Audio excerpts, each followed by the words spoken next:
The focus of this page on the LibGuide is to investigate the types of sources that are out there. So in this digital electronic world that we live in, it's harder to determine what type of source you have. And what do I mean by type of source? Well, you can have a book, which is a type of source, or you could have a newspaper article or a journal article. Those are also different types of sources. Well, when we're doing research, we tend to break types of sources down into these four big categories. We talk about primary sources, secondary sources, scholarly, and non-scholarly sources. All of them are good. There's not a good source and a bad source, or a good category and a bad category, but they're different. And each one of these different categories means that the type of source that fits in it has different characteristics and qualities that make it fit that category. So let's go over the four main types really quickly. We've got primary sources, and primary sources are original documents. It's direct evidence or a first-hand account of something that happened. So an example might be a diary that somebody wrote from the Holocaust, so the diary of Anne Frank. That may be something you guys are familiar with. Or you could even think of a newspaper article from 1914 when the Titanic sank. That's a primary source. Now, on the other hand, you have secondary sources. And these are kind of like a retweet. It's something that somebody's taken an original idea or an original story or original information, and they're sharing it. They're reworking it and sharing it again. So let's think back to that 1914 Titanic example. If you have a newspaper article from 1914 in April, the Titanic has sunk, that is a primary source. It happened at the time of the event. It may include accounts from people who were actually on the ship. Now, let's say that in 2014, 100 years after the sinking of the Titanic, there's another newspaper article about the sinking of the Titanic.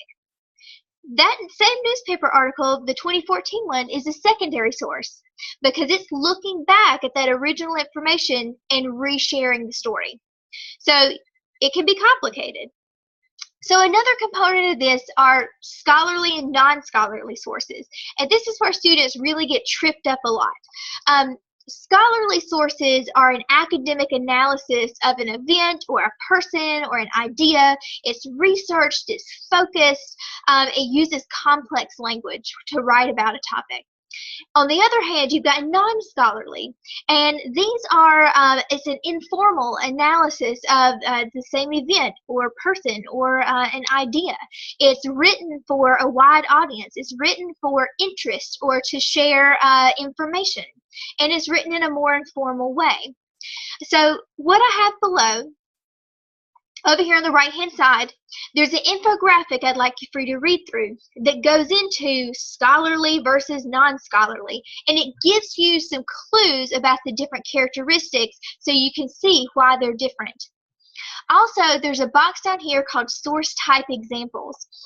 This was a really cool article that I ran across that talked about how in historical times, scientists are now not certain that people could see the color blue. I mean, I can barely wrap my mind around that. It seems so foreign.